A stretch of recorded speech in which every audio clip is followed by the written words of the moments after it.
começou naquele domingo de madrugada, chuva, chuva, chuva, e era uma chuva assim que não cessava, não parava, né? Era uma chuva assim intensa, e choveu, choveu, choveu, choveu.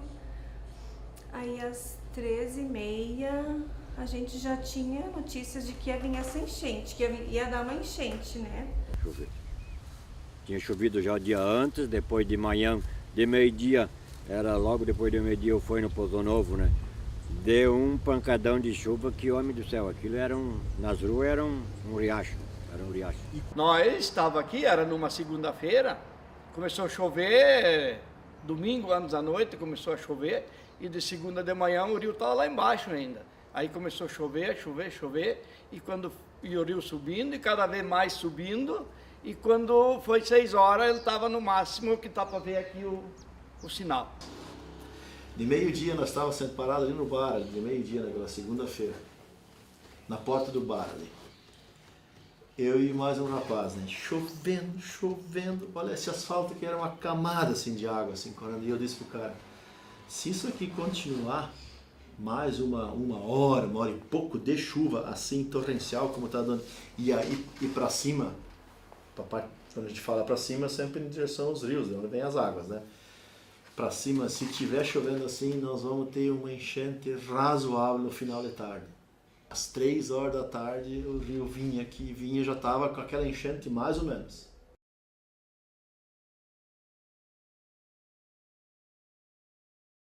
E aí eu saí de lá sem enxergar onde a água estava, lá na ponte de fundo, né, que é o nosso marcador. Eu vim embora, eu e meu guri, veio embora pra cá e começamos a avisar onde é que eu sabia que ele ia ir, mais ou menos, em todos os lugares. E aí meu guri disse assim, pai, nós não vamos conseguir passar em tudo aí lugar, vamos pra rádio. E fomos pra rádio. Aí eu entrei na rádio ali com o Marcão me olhando assim, o que houve, cara?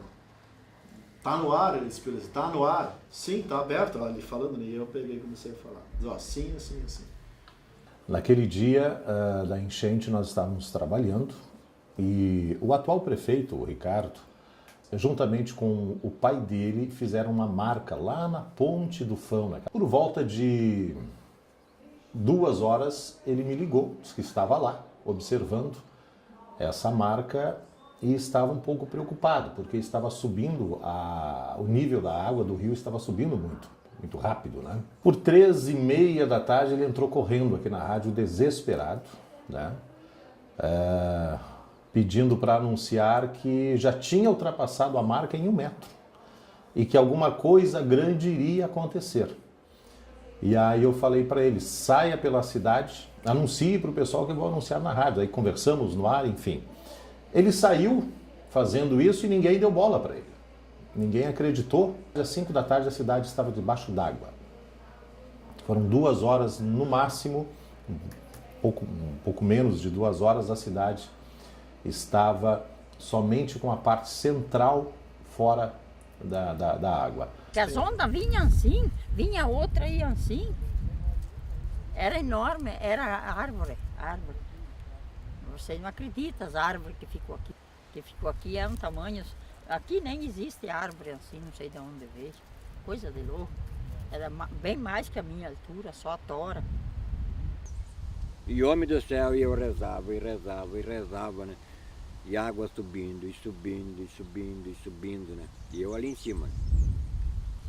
Aí liguei para minha mãe em Lajado, daí passaram para os bombeiros. Aí o bombeiro, o tenente, falou comigo, né? Aí diz ele, ó, não tem como nós ir ali, diz ele, porque a BR está trancada, helicóptero não tem piloto, né? Diz ele, ó, o senhor aguarda a água baixar. Né?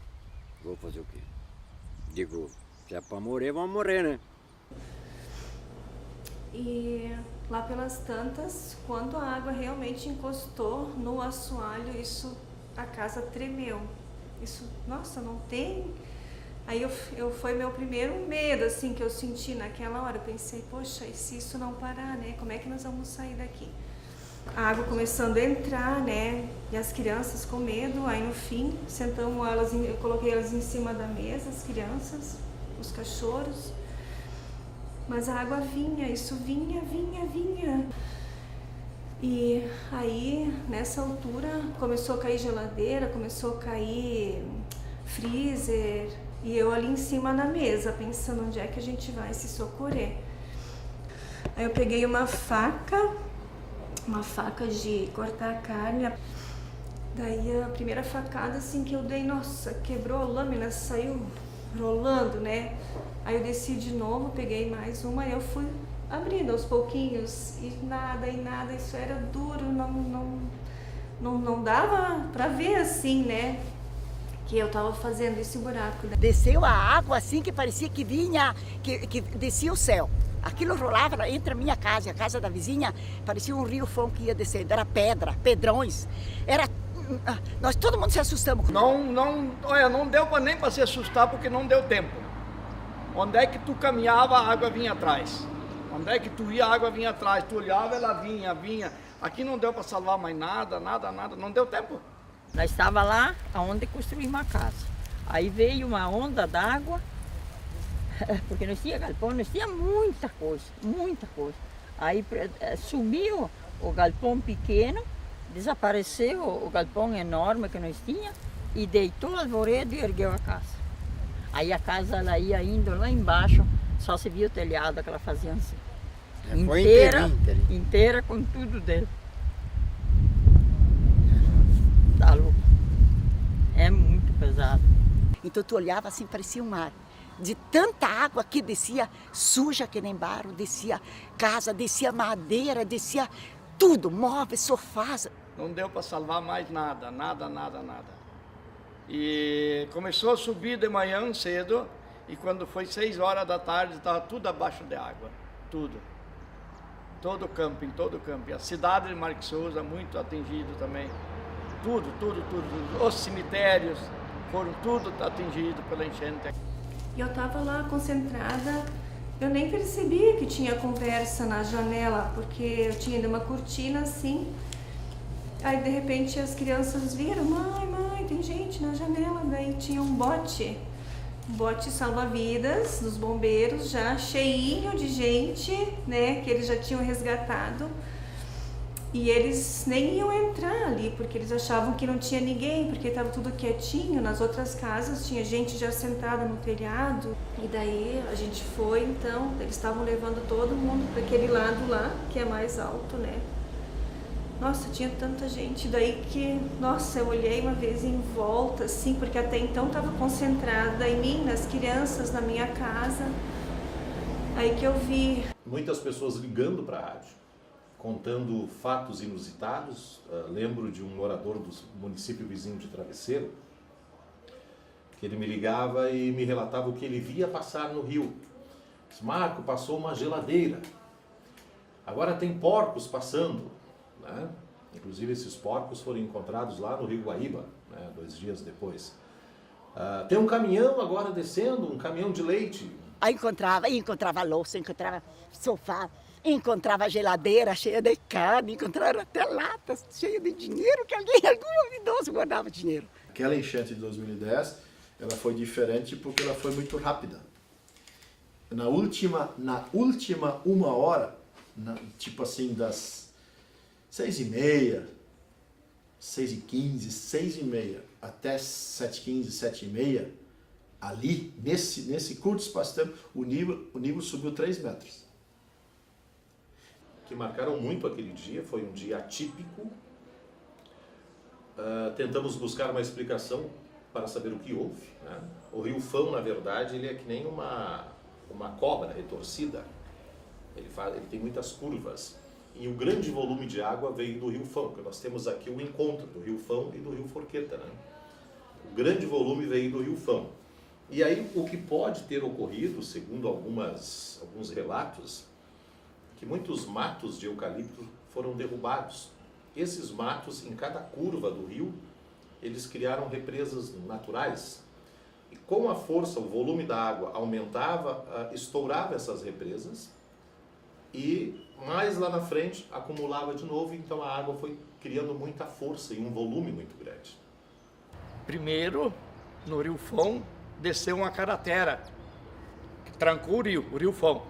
E daí formou uma represa E como foi aumentando com água, aumentando, aquela represa estourou. Porque era terra e árvore e tudo. E daí aquilo foi arrancando as árvores na beira do rio, chegar naquela ponte que liga a Fontoura Xavier com Progresso. E ali trancou tudo.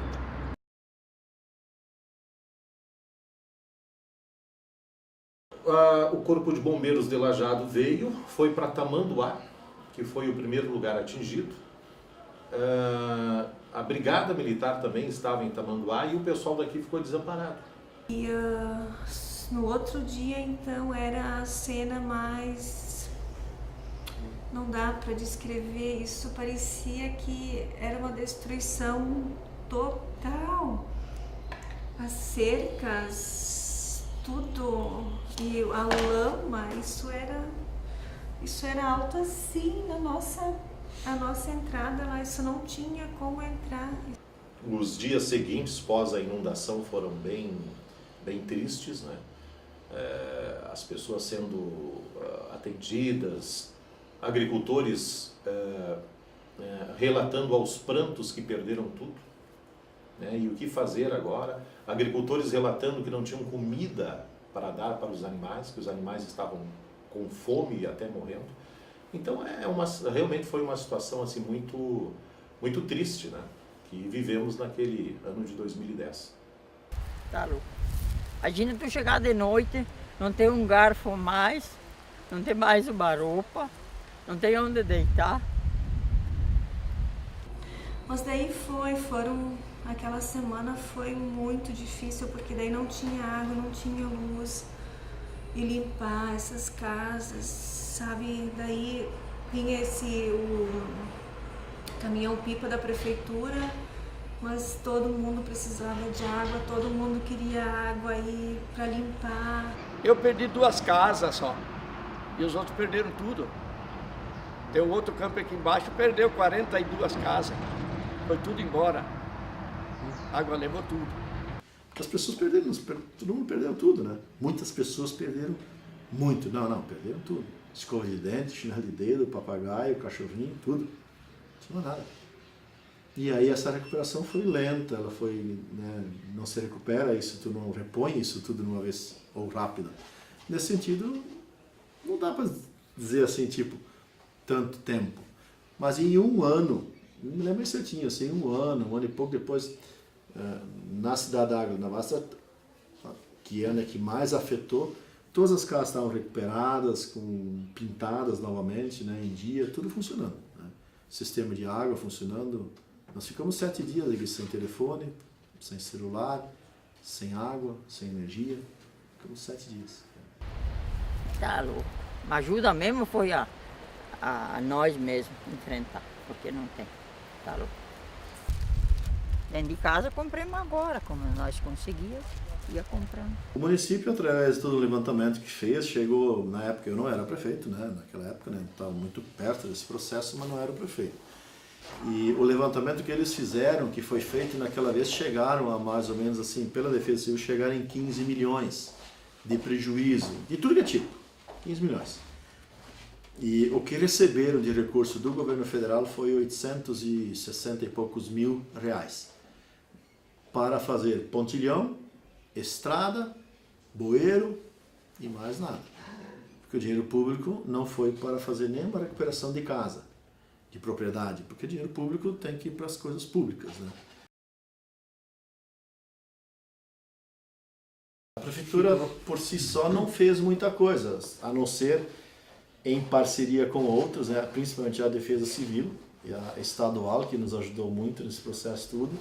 Eu criei uma Defesa Civil muito forte aqui dentro do município, nós temos um coordenador atuante. Em cima disso, nós agitamos com outros municípios lindeiros do rio Taquari e o rio Forqueta, para criar conseguir esses medidores, junto com a Univates. Então a Univates recebia um recurso, sempre se sabia assim, a Univates recebia um recurso federal e eles colocaram diversos, naquela ponta ele tem um medidor de nível de rio, e eu acesso tudo, só que esse medidor está pifado. E aqui dentro nós temos um pluviômetro eletrônico aqui dentro, né, que não é nosso, não é do município, mas é um eletrônico também que possa saber qual é a milimetragem de chuva a todo momento. E assim tem diversos, tem Fontoura, tem Soledade, tem o Rio Taquari, tem diversos, mas a metade funciona. Por quê? Porque o governo federal não está mais mandando dinheiro e não tem manutenção disso. Cada vez quando o rio sobe, o cara dá um susto. E antes a gente não se assustava. Eu pedi para ele esses tempos, eu disse, quando tu tá lá embaixo, eu disse que tu vê o rio aumentar, não te dá medo? Ele disse, eu não. Eu disse, eu não quero mais. Eu vejo o rio aumentar, me manda. Não adianta, tu fica olhando a água, tu dispara. Assim. A prefeitura tem um coordenador que vai acompanhando, se deu problema, avisa, se intercomunicam, né, e tal, e sempre fica observando. Quer dizer, o recurso da prefeitura, né, que tem nessa parte local, de correr, de ter a pessoa que acompanha isso. Porque claro que tem alguém lá, os medidores também, mas não existe tipo assim, os medidores estão, de nível de rio, eles estão, mas não há um lugar, né, que concentra alguém que fica de olho nisso. Ah, vai dar isso, vai dar consequência aquilo. Não tem. Se a Defesa Civil Estadual fazer isso. Mas até que lá age e essa reação vem até aqui, nós aqui já estamos afundados. Então tem que ter o local, tem que ter aquele que vai, que faz, que acompanha, que dá o alerta para ficar pelo menos alertado, né? Sabe, sei lá, a gente tem que também estar preparado para... Porque foi uma coisa da natureza, mas estamos sujeitos, né? Estamos sujeitos a isso tudo. Hoje as pessoas vão acreditar muito mais que a possibilidade de algo grande, ela vai acontecer. Antes eles não pensavam, não, isso nunca aconteceu, isso não vai acontecer. Então, preparado, não sei, preparado para evacuar, sim, mais rapidamente nós sabemos onde nós podemos ir hoje. Porque o que foi grande essa enchente? Foi grande essa enxurrada? Foi. Mas alguns lugares não atingiu. Então tá, se a coisa apertar, na dúvida, é para lá que eu preciso ir. Que lá eu vou conseguir me salvar. O que nós temos trabalhado como Defesa Civil, como nós aqui internamente, assim, o que a gente tem trabalhado é que, na dúvida, é para ligar a rádio. Quer saber uma coisa? Liga a rádio. A nossa rádio comunitária.